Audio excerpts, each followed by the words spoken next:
우리를 부르시는 것을 감사합니다. 오늘도 정확한 복음을 통하여 내 영이 살며 나와 가게 된 모든 현장에 살아나는 귀한 시간 될 수 있도록 주님이 역사하여 주옵소서. 살아계신 주 예수 그리스도 이름으로 기도드렸습니다. 아멘. 교회가 놓쳐버린 세 가지라는 제목으로 오늘 말씀을 나눕니다. 성경을 통해서 반드시 세 가지는 회복해야 합니다. 놓쳤어요. 회복해야 된다는 이야기죠. 그 첫 번째가 성경의 복음이고, 두 번째가 성경의 전도고, 세 번째가 성경의 끝입니다. 성경은 많은 이야기를 하고 있지만 결국은 많은 이야기를 하고 있는 것이 아닙니다. 세 가지 이야기를 하고 있어요. 하나는 성경의 복음, 그리고 그 성경의 복음 가지고 세상 살려야 될 성경의 전도, 그리고 막 가는 것이 아니고 끝을 보고 달려가는 성경의 끝. 왜 성경적 복음, 성경적 전도라는 단어를 쓰다가 왜 바꿨냐? 여러 가지 이유 있지만, 가능하다면 우리가 깊이 성경을 잘 모르지만 가능하다면 성경 그대로의 은혜, 성경 그대로를 응답받기 위하여, 그래서 100% 성경의 복음, 그렇게 말을 좀 바꿨습니다. 성경의 복음이 뭐냐? 예수가 그리스도라고 하는 것이 성경의 복음입니다. 요한복음 20장 31절에 이야기합니다. 오직 이것을 기록하면 너희로 예수께서 하나님의 아들이시고 그리스도 되심을 믿게 하기 위하여 기록했다. 요한복음만을 말하는 것이 아닙니다. 성경 전체를 두고 하는 이야기입니다. 그러면 아브라함을 설명하고 있는 이유가, 목적이 뭐라는 이야기죠? 아브라함을 통하여 아브라함을 이야기하고 있는 것이 아니죠. 예수가 그리스도 되심을 믿게 하기 위하여 기록했습니다. 많은 사건과 많은 기적들을 예수님이 일으키셨습니다. 기적을 설명하려고 하는 게 아닙니다. 기가 막힌 말씀을 우리에게 전달해 주고자 하는 게 아닙니다. 결국은 예수님이 인생의 모든 문제를 해결하신 그리스도라는 사실을 우리에게 알게 하시고 믿게 하기 위하여, 믿어야 생명 얻고 믿어야 구원받으니까 결국은 성경은 한 가지 이야기를 하고 있는 겁니다. 예수가 그리스도다. 이거 믿게 하려고, 다른 목적 아니에요. 모든 세상의 사상 보세요. 성경에서 뽑아내서 나온 사상이 많습니다. 공산주의도 성경에서 뽑아냈어요. 세상의 많은 이론이 성경 안에 있는 것을 가지고 끄집어냈어요. 리더십, 경영, 무슨 많은 것들이 성경에서 뽑아냈다니까요. 그거 말고, 그건 리더십을 설명하려고 성경 기록한 게 아니고요, 과학을 설명하려고 성경 기록한 게 아닙니다. 예수께서 그리스도가 되신다. 무슨 말이냐? 인간의 죄와 사단과 하나님 떠난 문제를 완전히 끝내셨다. 그분만이 그리스도다. 그리스도 안으로 들어와야 된다. 이야기를 설명하려고, 이야기를 믿게 하려고 성경을 기록한 겁니다. 성경 들고 복음 모르는 일이 비일비재하게 벌어지고 있습니다. 성경 들고 복음 몰라요. 예수가 그리스도라고 하는 그것이 복음이고, 그것을 믿는 것을 보고 성경의 믿음이라 그러고, 그것을 믿어야 구원을 받습니다. 그래서 초대교회 메시지는 하나였습니다. 하나님의 은혜를 받고 답을 얻은 베드로가 설교합니다. 사도행 2장 36절, 너희가 십자가에 못 박여 죽인 예수가 곧 그리스도다. 핍박자 바울이 회개하고 돌아옵니다. 사도행 9장 22절, 뭐라고 설교합니까? 딱 설교 내용은 하나예요. 예수가 그리스도다. 15년이라는 세월이 흘렀습니다. 사도행 17장 2절 3절에 보니까 해를 받고 죽은 자 가운데서 다시 살아야 할 것을 증명하며 이르되 내가 전한 이 예수가 곧 그리스도라. 아볼로라고 하는 뛰어난 성경학자가 있었습니다. 예수에 관한 것을 자세히 풀어 설명했다 그랬어요. 복음 몰라요. 예수에 관한 것만 알아요. 예수에 관한 거 안 되니까요, 성경을 가지고 예수에 관한 걸 잘 압니다. 이런 목사 많습니다. 그렇지 않습니까? 도울 김용옥도 예수 이야기 하더라고요. 도울 김용옥이 그 책 낸 거 보셨죠? 요한복음 강해. 내가 볼 때는 구원 못 받았는데, 요한복음 강해. 예수 이야기 많이 합니다. 아볼로가 그런 사람이에요. 예수에 가는 걸 잘 설명해요. 엄연히 능통했다 그랬어요. 브리스가 부부가 불러다가 예수가 그리스도 되심을 설명했어요. 사도행전 18장 28절에 보니까 완전히 설교가 바뀌었어요. 예수에 관한 설명을 잘하던 이 아볼로가 예수가 그리스도라는 설교를 하기 시작합니다. 인생이 바뀌었어. 설교가 바뀌었어요. 답 나왔다는 거지. 인생 문제, 딴 문제 아닙니다. 하나님 떠난 문제입니다. 절대로 인간은 다른 것으로 행복해질 수 없어요. 하나님 떠났어요. 왜 떠났습니까? 죄를 지었어요. 왜 죄 지었습니까? 사단 때문에. 순서대로 설명하자면 창세기 3장 1절에 뱀이 여자에게 찾아왔습니다. 사단의 역사로 말미암아 유혹을 받았어요. 그래서 하나님과 아담하고 맺은 언약이 파괴됐어요. 그게 죄입니다. 죄는 딴 게 아니라니까요. 죄는 이런 도둑질 하는 것도 죄예요. 그거는 자범죄. 그거 말고 그 자범죄를 제어할 수밖에 없는 근본적인 죄, 영원한 지옥으로 보내는 죄가 따로 있다 이 말이에요. 이 문제가 해결돼야 돼요. 모든 종교에서 다루는 것은 자범죄입니다. 해결 못해요. 하나님하고 아담하고 맺은 언약이 있어요. 그 언약을 파기한 거, 언약을 놓친 거, 그게 죄입니다. 그래서 결국 어떻게 됐습니까? 인간이 하나님을 떠나, 정확히 말하면 하나님이 인간을 떠났어요. 그게 인간 문제입니다. 하나님을 떠나 있는 인간에게 경제 문제 오고, 자녀 문제 오고, 건강 문제 오고, 가정 문제 오고, 모든 문제가 다 오는데 사람들이 어디에서 그 문제가 왔다는 생각을 못해요. 그래서 자꾸 가정 문제 오니까 가정 해결하려고 그러고, 경제 문제 오니까 경제 문제 해결해요. 경제 문제 해결하면 다음에 또 온다니까요. 경제 문제가 문제가 아니고 인간의 근본 문제가 따로 있다 이 말이에요. 그래서 인간 문제는 유일한 문제입니다. 하나님 떠난 문제입니다.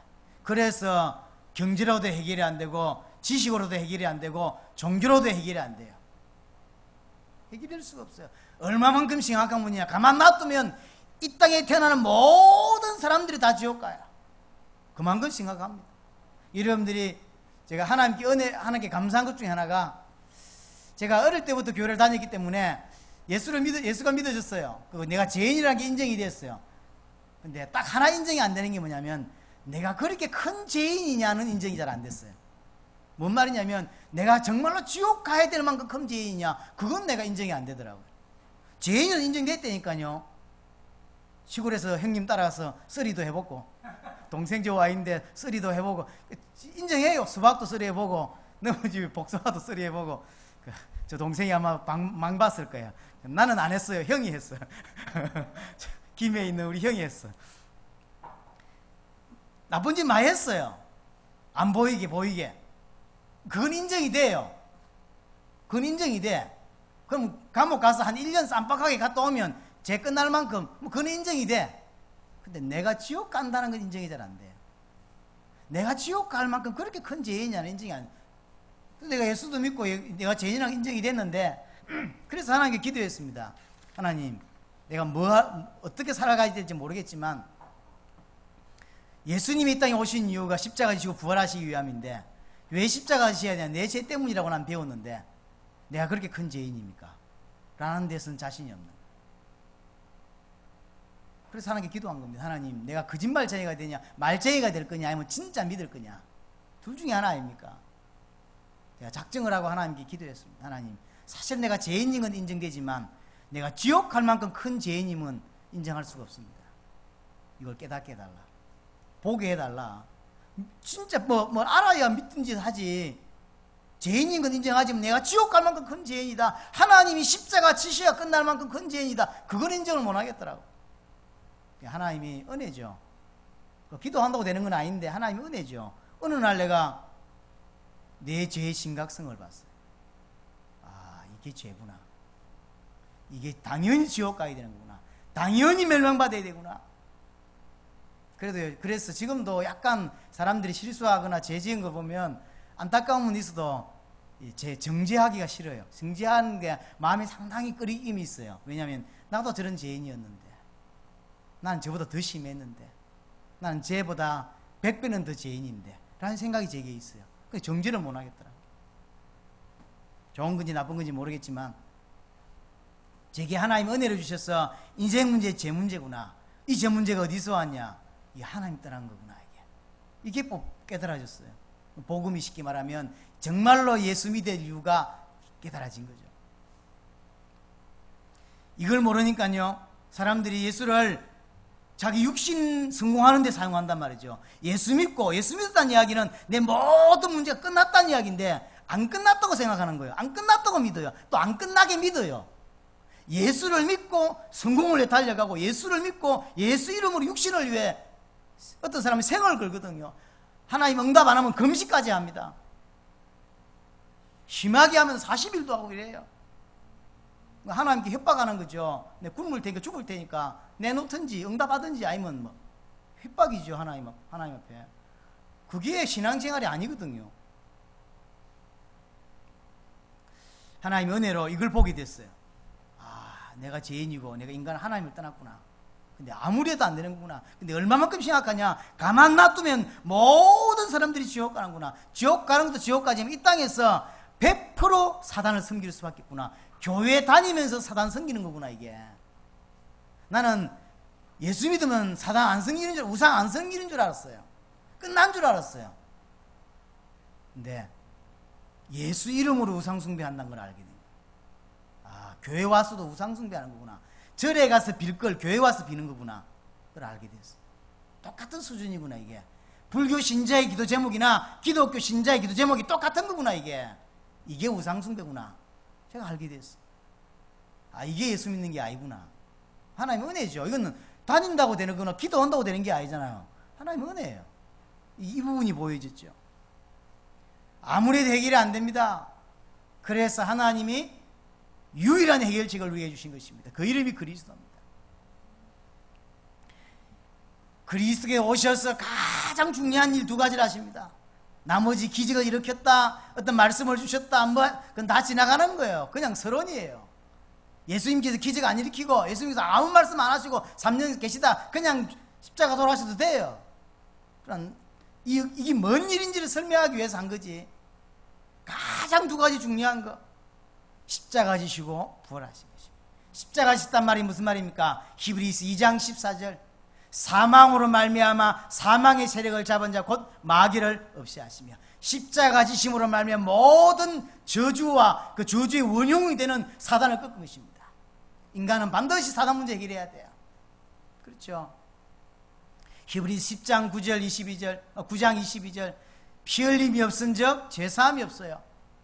그래서 10절에서 12절, 염소와 송아지의 피가 아닌 자기의 피로 하나님 자기의 피를 말미암아 모든 저주를 끝내셨다. 히브리 10장 10절에 14절, 하나님 만나는 새로운 산길을 여셨다. 십자가와 부활을 통하여 인생이 갖고 있는 근본의 문제를, 사단과 죄와 하나님 떠난 문제를 끝내신 거예요.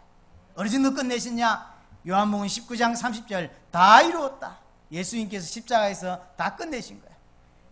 그것을 히브리서 기자는 히브리 10장 14절, 단 한 번의 제사로 영원히 온전케 하셨다. 뭔 말입니까? 두 번 다시 십자가를 지거나 두 번 다시 피제사를 드리거나 두 번 다시 선지자, 제사장, 왕이 필요하지 않을 만큼 완전히 끝냈다. 단번에 영원히 온전히 이루셨다. 그게 예수 믿는 겁니다. 그 사실을 믿는 거예요. 그럼 내가 예수 믿는다는 이야기는 무슨 말입니까? 모든 사단의 문제, 제 문제, 하나님 떠난 문제 끝났다는 이야기고, 그럼 이 문제로 인하여 내게 파생된 수억의 문제도 이제 내게는 문제가 안 된다는 이야기죠. 문제가 안 된다는 이야기예요. 문제 옵니다. 수억이 옵니다. 근데 문제가 안 돼요. 그렇죠? 이런 겁니다. 방주에 탄 노아, 모든 사람들은 물 때문에 멸망받지만 그리스도 안에 있는 노아는, 그 노아의 가족들은 물이 전 세계를 덮어도 안 죽어요. 똑같은 거죠. 여러분에게 많은 문제가 옵니다. 그러나 복음 없는 사람은 그것 때문에 무너집니다. 복음 있는 사람은 그것 때문에 그것이 발판되어 더 성공하게 되어 있어요. 성공하자는 이야기가 아닙니다. 상관없다는 이야기죠. 이 고백을 3년 만에 베드로가 합니다. 주는 그리스도시요 살아계신 하나님의 아들이시다. 복음을 알아들었다는 이야기. 예수가 나와 3년 동안 같이 다녔던 이 예수님이 누군지 알아들었다는 이야기죠. 정말로 정말로 깨달아서 알아들은 건지 아니면 하나님이 어떤 은혜로 계시로 알게 하셨는지 정확히 알 수 없으나 어쨌든 이때 베드로가 고백해요. 예수님이 기다렸다는 듯이 또는요 너무 놀라게 이야기합니다. 바요나 시므나 네가 복이 있구나. 정확하게 예수가 그리스도라는 사실을 깨닫는 것이 복입니다. 남들은 다른 게 복일 줄 몰라도 진짜 복은 그렇지 않습니다. 참 복음을 깨닫는 게 복이거든요. 복음 못 알아듣는다니까요. 참 복음을 깨닫는 게 복입니다. 그런데 예수님께서 뭐라 말씀하시냐면 이를 네게 알게 하니는 혈육이 아니요 하늘에 계신 내 아버지시니라. 하나님이 깨닫게 해주셔야 예수가 그리스도라는 사실이 깨달아진다는 사실. 이 고백한 베드로에게 예수님께서 뭐라 합니까? 너는 베드로 이 반석 위에 내 교를 세우겠다. 단 한 번도 이때 예수님 공생애 동안에 하신 모든 말씀 다 살펴보세요. 단 한 번도 이런 말씀을 하신 적이 없어요. 너무 기뻐가지고 너는 베드로라 이 반석 위에 내 교회를 세우겠다. 사람을 살리는 일이 벌어진다. 정말로 복음 알고 있는 그때부터 내 주위의 사람들이 살아나는 걸 보게 됩니다. 내 주위의 사람이 살아나는 걸 보게 됩니다. 음부의 권세가 이기지 못할 것이다. 그렇습니다. 그때부터 흑암 권세가 무너집니다. 그전에는 절대 안 무너집니다. 복음 못 알아들었는데 어떻게 사단이 장악했다니까요. 흑암이 손 못 대게 돼 있어요. 천국 열쇠를 내게 준다. 쉽게 말하면 세계복음화의 주도권이 내게 오는 것입니다. 대부분의 사람들은 그냥 예수 믿어요. 그러나 예수가 그리스도는 사실 안다는 이야기는 어마어마한 이야기로 세계복음화의 주도권이, 그래서 우리가 당대 세계복음화 단어를 씁니다. 나는 단들이 웃습니다. 웃으라고 쓴 단어가 아닙니다. 세계복음화의 주도권이 우리에게 왔다는 이야기죠. 증거 있냐? 증거 있어요. 하나님께서 이번에 다녀오고 나서 목사님들을 만났습니다. 묻더라고요. 어떠냐고. 뭐 어떻겠뇨. 별 할 말이 없어 그냥 대답 안 했습니다. 그랬더니 다락방 초창기 분위기 나냐 할 때 초창기 분위기보다 훨씬 더 난다. 여러분들 제가 설명할 수가 없어요. 다 풀어내지를 못해요. 하나님께 제게 주신 것들을. 분명한 것은 하나님이 우리를 쓰고 있구나 라는 확실해요. 바울이 가는 걸음에 루디아를 만나게 하고, 바울이 가는 걸음에 야손을 만나게 하고, 바울이 가는 걸음에 브리스가 부부를 만나겠죠. 16장, 17장, 18장. 우리가 가는 걸음에 쿠바의 아놀도 목사를, 콜롬비아의 엔리케 목사를, 그렇죠. 이게 엘살바도르의 마벨 목사를, 가테말라의 레닌 목사를 이렇게 탁탁탁 만나게. 근데 그냥 예수 잘 믿는 사람이 아닙니다. 시대적 일꾼들이에요. 그래서 우리가 말로 100배예요. 100배. 옥토예요, 옥토.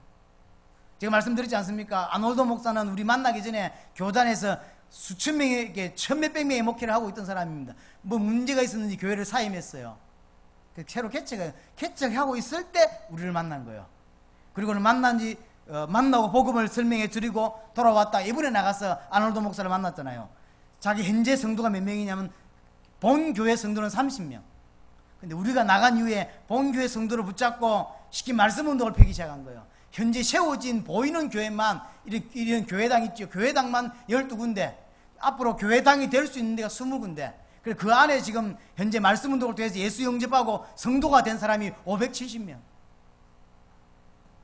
우리에게 많은 생각을 하게 됐어요. 우리가 전달해준 이 복음 가지고 4개월 만에 570명을 만들어 놨더라고요. 100배라서 그래요. 100배. 그건 우리가 만들 수 있겠습니까?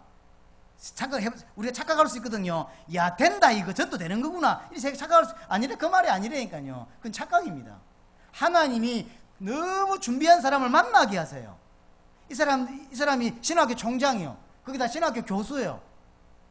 그래서 엄댕이 좋아. 다 준비됐어요. 딱 뭐만 없냐면 성경에 복음만 없어요. 이 사람이 우리 앞에서 펑펑 울어요. 신학교 교수가, 신학교 총장이 천몇백 명의 목회를 해본, 그것도 쿠바에서, 공산국간에서 천몇백 명의 목회를 했던 사람이, 그럼 우리나라에서 목회했다 생각하십시오. 대부분 10,000명 이상 목회할 사람이지. 수십만 명 목회할 사람이죠. 능력도 되어 보니까. 다 있는데 딱 하나만 없다니까요. 성경에 보고. 여기에 딱 전달하니까 터지는 거 보세요. 엔리케 목사님 보세요. 교단 어른으로 천 몇백 명 목회를 하고 있다가 그것도 사임을 하고 나와서 개척에 있는 상태에서 우리를 만났잖아요. 이번에 가보니까 7개 주에 제자를 세웠어요. 교회는 벌써 이번에 영상 보셨죠? 제가 설교했더니 그 영상, 그게 그 앤니케 목사님 주일 예배 설교거든요. 가보니까 우리가 갔을 때 몇 명 안 됐는데 이번에 가니까 벌써 100 몇십 명, 200명 가까운 사람들이 모이더라고 벌써요. 그 우리가 만든 게 아닙니다. 하나님이 준비한 사람이에요. 하나님이 준비했는데 우리의 걸음에 붙인다니까. 이렇게 놀라웠지. 한국에서 그렇게 전도하면 일어납니까? 안 일어납니다. 하나님이 정말로 세계복음을 두고요 23년 동안 24년 동안 우리를 준비케 하셨고, 뭘 준비하겠습니까? 3가지. 성경의 복음, 성경의 전도, 성경의 것. 이걸 준비되었어요. 전 세계는 이게 없어요. 그래서 현장에 나갔는데 하나님이 딱 맞다는, 바울 가는 그러면 루디아를 16장에, 17장에 야손을, 18장에 브리스가 부부를 딱딱딱 만나게 하잖아요. 똑같아요. 제가 말씀드렸잖아요. 여러분들하고 금식 기도해 가면서 아무리 열심히 한다 그런 사람 만나겠냐고요. 근데 이 팀에 하나님이 만남을 주시는 거예요. 기가 막히죠. 내년 1월 달에 가테말라에서, 그래서 지금까지 찾아진 제자들만 모이는 컨퍼런스를 합니다. 제자들만 따로 모이는. 은혜 받은 사람은 대부분 은혜 받는다니까요. 울고 불고 난리 나요. 메시지가 있으니까. 그런 사람 말고 옥토만 찾아서 세워놓습니다. 우리가 생각할 때 100배, 아놀도 목사가 떠있는 100배, 이런 사람들만 내년 1월 달에 가테말라에서 컨퍼런스를 합니다. 그 컨퍼런스 끝나고 2월 달에 쿠바에 국가적인 전도 운동을 일으킵니다. 3주 동안. 쿠바 생기고 처음 있는 일이고, 또 국가적인 전도 운동을 우리가 하는 전도 운동 속에서 처음으로 지금 준비하고 있습니다. 3팀을 가지고 3주 동안을 쿠바를 돌아요. 제자를 찾고 국가적인 전도 운동을.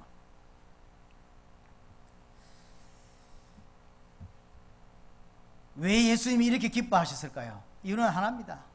예수가 그리스도란 말을 알아들었다. 믿어졌다니. 요한일서 5장 1절에 4절을 기억하시기 바랍니다. 하나님께로 난 자가 누구냐고 설명되어 있습니다. 예수를 그리스도로 믿는 자가 하나님께로 난 자고, 예수를 그리스도로 믿는 이 사람만이 세상에서 승리한다 그랬어요. 교회 다니는 자가 승리하는 게 아닙니다. 예수를 그리스도로 믿고 예수가 그리스도라는 것이 뭔 말인지 알아들은 이 사람만이 세상에 승리하는 것입니다. 우리에게 주신 첫 번째, 성경의 복음. 두 번째, 성경의 전도입니다. 구약에도 전도가 있어요. 그러나 다음에 설명하기라고, 성경의 전도 가장 중요한 게 예수님의 전도입니다. 예수님이 전도를 많이 이야기하셨어요. 그러나 마태복음 10장, 누가복음 10장 사도에게 또는 70인 제자에게 한 말입니다. 그러나 내용은 하나입니다. 합당한 자가 있다. 열심히 해야 되는 것도 맞는 말인지 모르지만 합당한 자가 있어요. 이 눈이 있어야 합니다. 멕시코에서 이번에 멕시코 레온이라는 지역에서 이번에 전도운동을 했는데 3,000명 목회하고 있는 빌리베 목사를 만났습니다. 레온은 어떤 지역이냐? 기독교 복음화율 0.5%. 레온이라는 지역의 기독교 복음화율이 0.5%예요. 0.5%인데 성도가 3,000명이에요. 전국적인 영향력이 있는 목사예요. 이분을 앉혀놓고 1시간 반 동안 성경의 복음과 성경의 전도를 설명했어요. 부목사 4명을 대동시키고 간사 2명과 부목사 4명, 부목사 14명인가 되는데 이런 모임인지 몰랐대. 누가 온다 그러니까 오라 그랬대. 우리 갔을 때 처음 한 말이 기가 막힙니다. 자, 준비됐으니 말해봐라. 뭔 말이냐면 하도 사람들이 많이 찾아온대요. 뭐 도와달라. 그러니까 그런 건 줄 알았대요. 한국에서 전도팀이 왔는데 도움받을 게 있는 것 같다. 그러면 도와줘야 될 게 있는 것 같다. 이렇게 생각해서 한국팀 온다니까 오라 했다는 거예요. 그래 이제 내 준비됐으니 말해라. 이런 거예요. 여기에 이제 조 목사가 1시간 반을 성경의 복음과 성경의 전도를 쏟아부었어요. 이 사람이 닭똥각도 눈물을 흘려. 펑펑. 난 지금까지 하나님 앞에 말할 수 있다. 단 1분도 쉬어본 적이 없다. 난 정말로 목회 열심히 했다. 근데 늘 2% 모자랐다. 늘 뭐가 모자란지를 몰랐다. 왜 안 되는지를 몰랐다. 그래 딸이 이야기한다. 아버지 지금처럼 목회할 것 같으면 우리 교회를 떠나십시다. 우리가 필요하지 않다. 이 교회는 3,000명인데 3,000명을 다 이 사람이 영향에 의하여 모여진 사람들. 늘 고민이 그랬대요. 기독교인 중에 왜 약한 자가 많지? 기독교인 중에 대통령이 꽤나 중남미는 꽤 있는데, 특히 가테말라 같은 경우는 기독교 복음화율이 40%가 넘어요. 50% 이래요. 태반이 예수 믿는 사람들이에요. 근데 다 엉터리라니까요. 다 예수 믿는다 그래요. 다 엉터리예요. 이해가 안 되는 거 어떻게 해야 될지, 예수를 어떻게 믿으라고 말해야 될지, 예수 믿는데 왜 저 모양인지, 이건 예수 믿는 게 아닌데 왜 아닌지 자기는 답이 없었다는. 그래 어떻게 도와야 될지를 세계를 가슴에 품었는데 어떻게 도와야 될지 모르겠대요. 1시간 반 우리 설명 듣고 완전히 깨진 거예요. 펑펑 울어요. 왜 내가 이걸 몰랐는지 모르겠다. 성경에 있는 이야기인데 도와달라. 그래서 다음에 다시 갔다니까. 앞으로 3개월쯤 지난 이후에 그분이 어떻게 영향력을 펼칠지, 또 우리를 필요할지는 잘 모르겠어요. 과거로 돌아갈지. 그러나 분명한 건 참 양심적이구나. 양심적이에요. 부목사들 앉혀놓고 젊은 부목사들 앞에서요, 이 닭똥같은 눈물을 울면서 내가 수십 년 목회하면서 3,000명을 모았는데 내가 가짜다, 이렇게 이야기한다니까요. 내가 같으면 그런 말 안 하지. 내가 예를 들어 3,000명 목회하고 부목사가 수십 명 있는데 누가 진짜를 내한테 이야기하면 너무 은혜된다면서 이래 이야기해야지. 안 그래요? 너무 은혜된다, 당신들 어디서 훈련받았니, 이래야 되지. 내가 가짜라면, 내가 죽일 놈이라면 이게 답인데 나는 뭐 했는지, 이런 말 하겠어요? 여러분들 같으면 안 한다니까요. 옥토라 옥토예요. 너무 사람이 순수하고. 근데 카리스마는 또 장난이 아니에요. 카리스마가 절절 흘러요. 사진 찍자고 나를 부르는데 어깨에 탁 오는데 너무 카리스마가 흐르니까 내가 눌리더라니까. 한마디, 예수님이 전도 여러 가지 있지만 하나예요. 합당한 자 따로 있다는 거예요. 그래서 특별히 마태복음 13장을 잘 읽어볼 필요 있습니다. 거기 보면 그 옥토 비유 나오죠. 길가, 가시밭 뭐 이렇게 있잖아. 우리가 하는 전도 주로 뭔지 압니까? 길가를 개간해가지고 옥토로 만드는 전도, 가시밭을 막 뒤집어가지고 기억시켜가지고 옥토 만드는. 그래서 안 되는 겁니다. 가시밭, 옥토, 돌짝밭이 따로 있다니까요. 근데 제일 마지막에 뭐가 나오죠? 옥토. 하나님이 준비한 옥토는 따로 있는데 옥토에 관심이 없는 거예요. 옥토를 살려야 다 살릴 수 있는데 옥토 빼놓고, 옥토는 왜냐면 이런 거죠. 제가 말씀운동 옛날에 다락방을 할 때 다락방 몇 군데 있는데 요건 잘 돼요. 잘 되는 건 잘 되니까 놔두고, 안 되는 걸 내가 인생을 쓰는 거지. 그러니까 전도운동을 못 해내요. 이런 겁니다. 교회. 자, 우리 교회 자 있습니다. 장기사님이 신앙이 엉망이라 서기가 괜찮아요. 서기는 잘하니까 놔두고 장기사님이 생을 걸며 기도하면서 금식하면서 돕는 거예요. 그래 전도가 안 되는 거예요. 따로 있어. 하나님이 만들어 놓은 사람이 따로, 거기에 관심이 없어요. 대부분의 전도운동 단체는 어디에 관심이 많은지 압니까? 안 되는 쪽을 되게 만들어서 하려고 하는, 그래서 안 되는 거예요. 우리 지금 돌면서 하는 게 뭐죠? 옥토를 찾는 거예요. 은혜 받고 우리한테 생을 걸겠다는 사람들이 많다니까요. 다 잘라냈어요. 그 잘라내는 목적이 있다는 게 아니고 우리가 지금 찾고자 하는 사람은 그런 사람이 아니라는 거예요. 옥토가 있다니까요. 예, 비행기 타고 오면서 농담 삼아, 야, 난 몇 배지? 난 10배 치고, 10배인지 모르겠는데 성경에는 안 나와 있지만 10배 치고 10배가 100배를 찾는 운동을 하고 있는 거예요. 근데 이게 가능한 거예요. 이 23년 동안, 25년 동안 하나님이 우리에게 주셨던 거예요. 똑같습니다. 겨자씨 아무것도 아닌 것처럼 보여요. 남들 볼 때는 신경도 안 씁니다. 근데 시간 지나니까 나무가 돼요. 그게 옥토예요. 그게 복음이에요. 남들 볼 때는 아무것도 아닙니다. 그물 비유 넣어죠.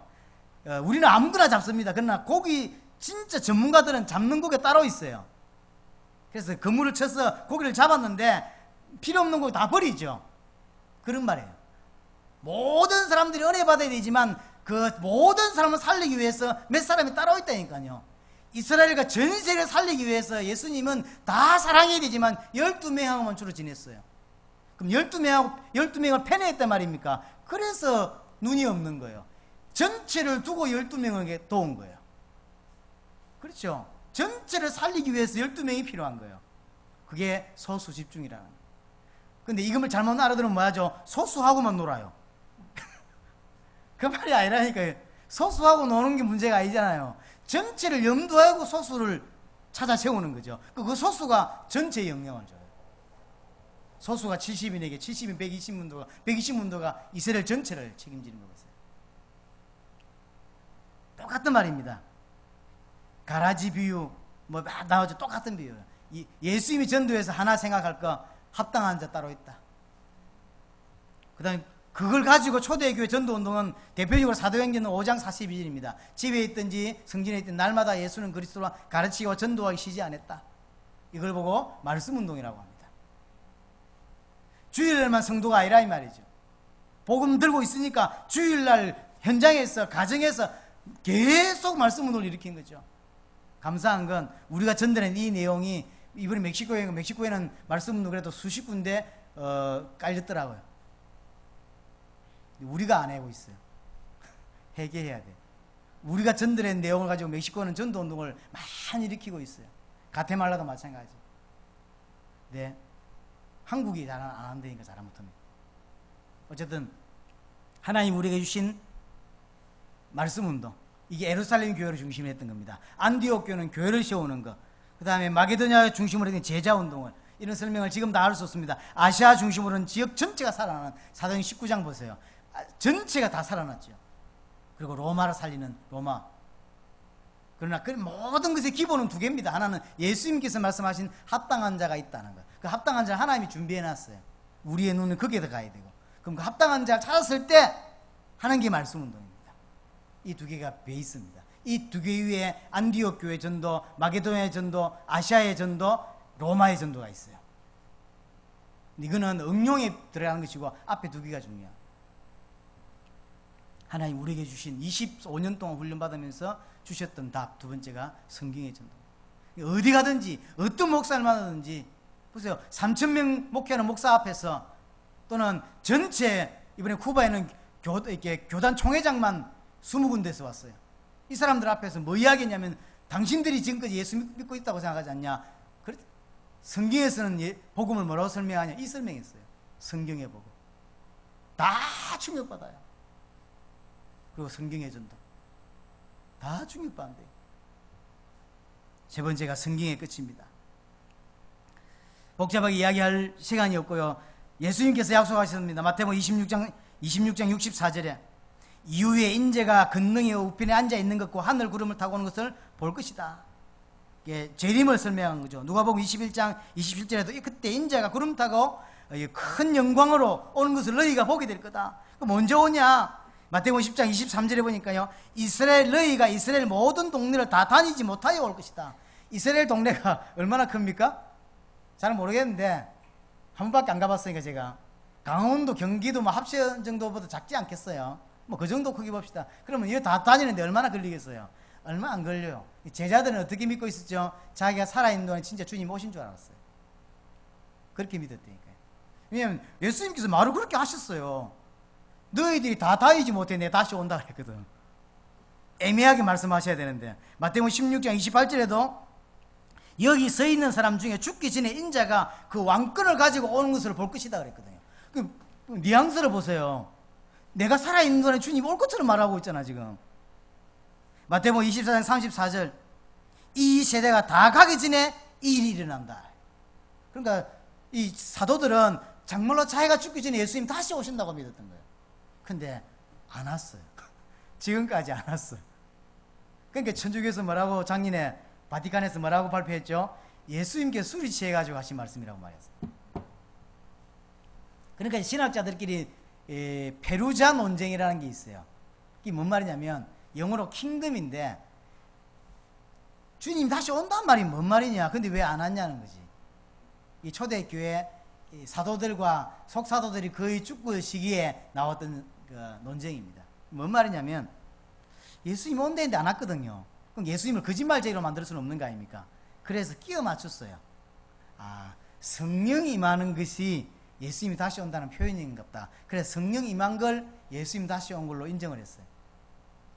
그건 끼워 맞춘 거죠. 예수님께서 하시는 말씀하고 지금하고 보세요. 생각해 보세요. 너무 안 맞아요. 너무 안 맞아요. 근데 예수님이 거짓말쟁이가 되는 거잖아요. 아니면 사기를 쳤거나. 근데 사도들은 어떻게 믿는? 야고보 5장 7절에 8절 주의 강림이 가까웠다. 베드로후서 3장에 보니까 아직 오지 않은 이유는 너희를 멸망받지 않도록 하기 위함이다. 이렇게 설명되어 있고요. 3장 12절에 하나님의 날이 임하기를 간절히 사모해라.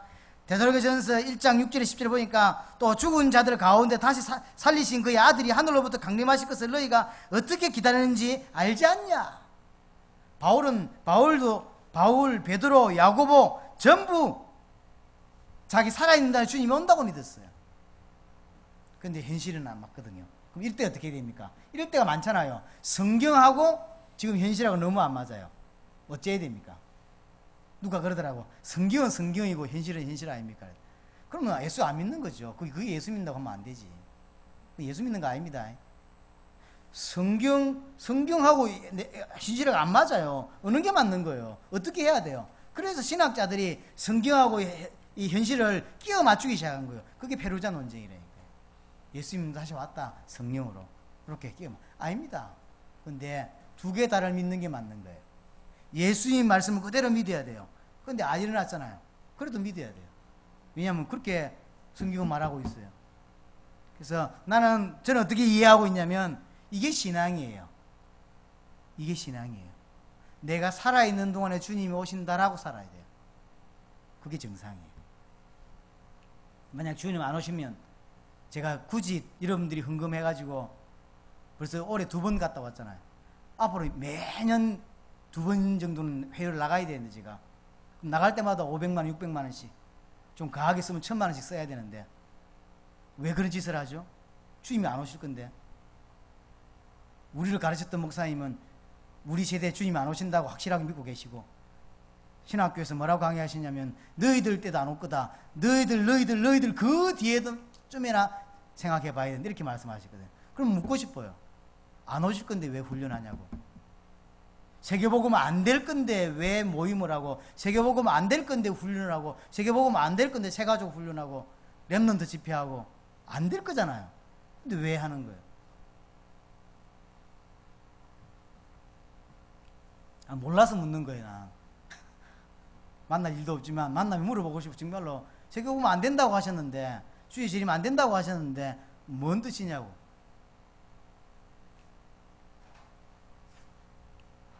이 세 가지를 놓쳐버렸어요. 왜 놓쳤느냐? 고린도서 4장 4절에 보니까 이 사단의 역사예요. 사단은요 다 해줍니다. 교회 잘 다니기도 할 수 있다니까요. 딱 뭐만 안 되게 하냐면 복음의 강체만 비치지 못하게 해요. 정확한 복음만 못 알아들으면 되거든. 또 하나, 이렇게 사단이 역사할 수밖에 없도록 틈을 가지고 있어요. 언약을 선명하게 붙잡지 못할 경우 여러분들이 당할 수 있습니다. 예를 들면 이런 거죠. 창세기 2장 17절에 보니까 하나님이 말씀합니다. 아담에게 선악을 알게 하는 나무의 실과 말고 모든 나무를 다 먹을 수 있다. 선악이 알게 하는 나무 먹지 마라. 그러면 반드시 죽으리라. 원어에는 죽으리라 되어 있어요. 우리나라 번역으로 죽으리라가 2번이니까 반드시 죽으리라, 정령 죽으리라 이렇게 표현되어 있어요.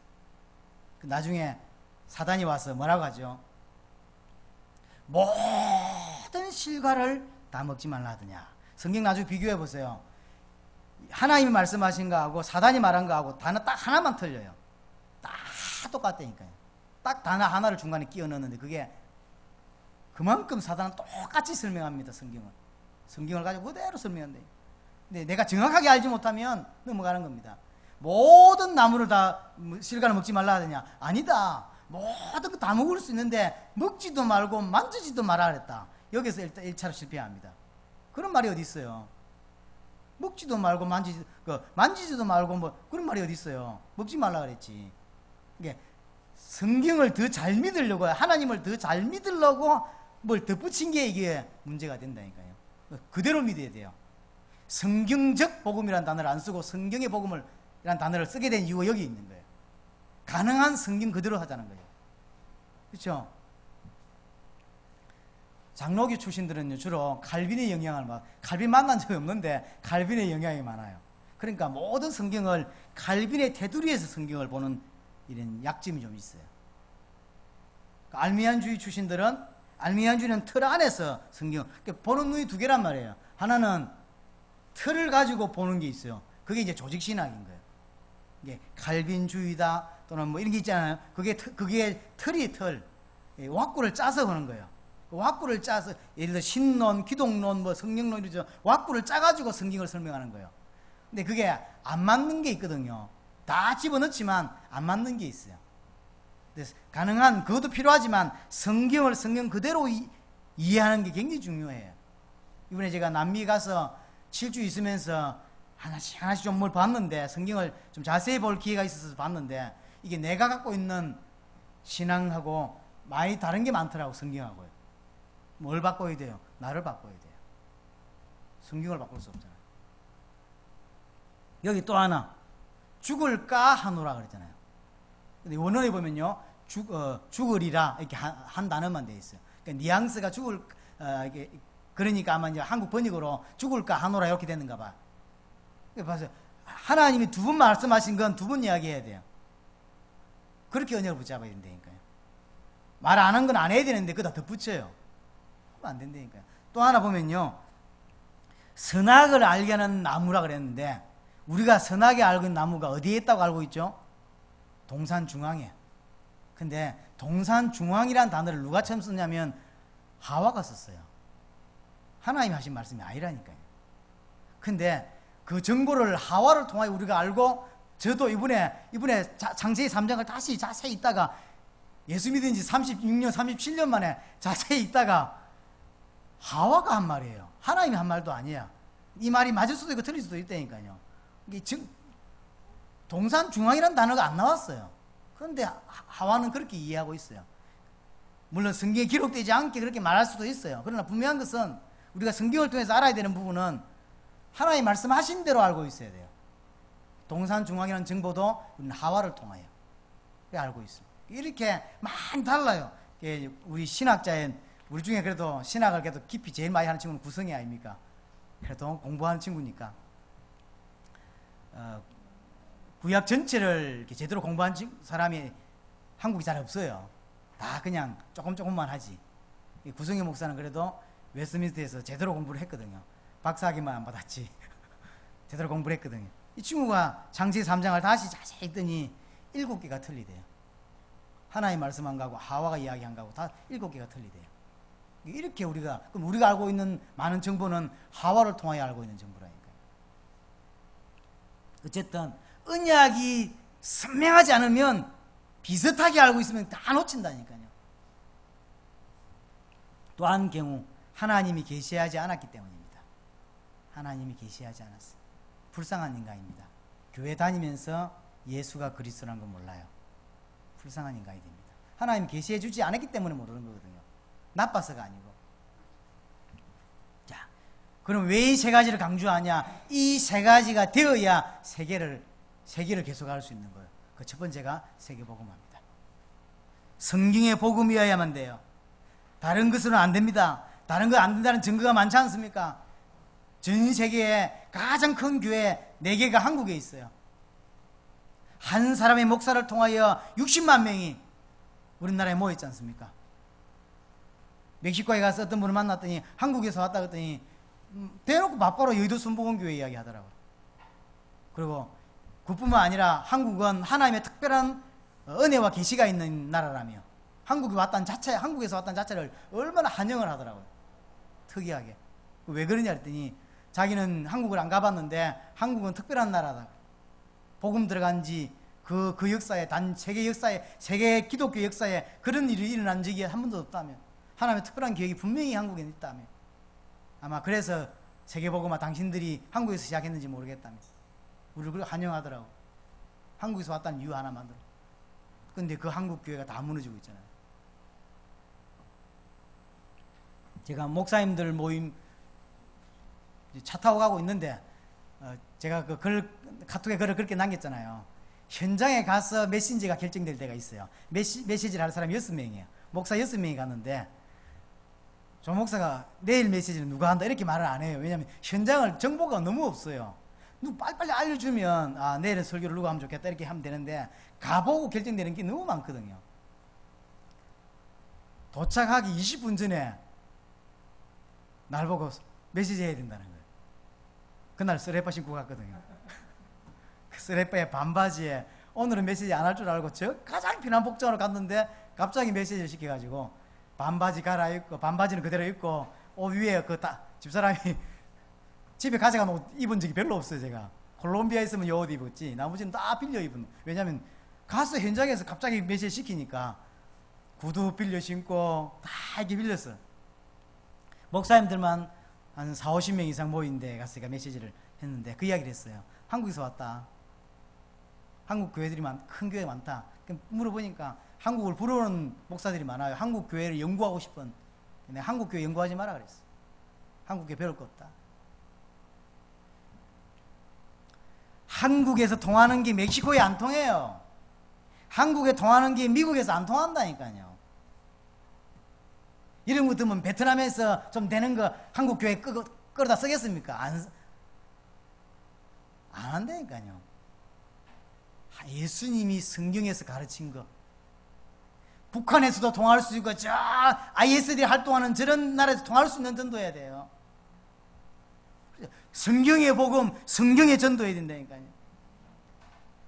내가 좀 알고 있는 체험된 거, 내가 깊이 하나님 만났던 거, 그런 거 미국에서 안 통한다니까요. 성경 그대로의 복음, 100% 복음. 한국에서 60만 명 모은 거 갖고 멕시코 안 통해요. 안 통한다니까요. 뭐 해야 됩니까? 예수님이 가르친 전도해야 돼요. 아무리 안 돼도 성경대로 해야 됩니다. 그렇죠?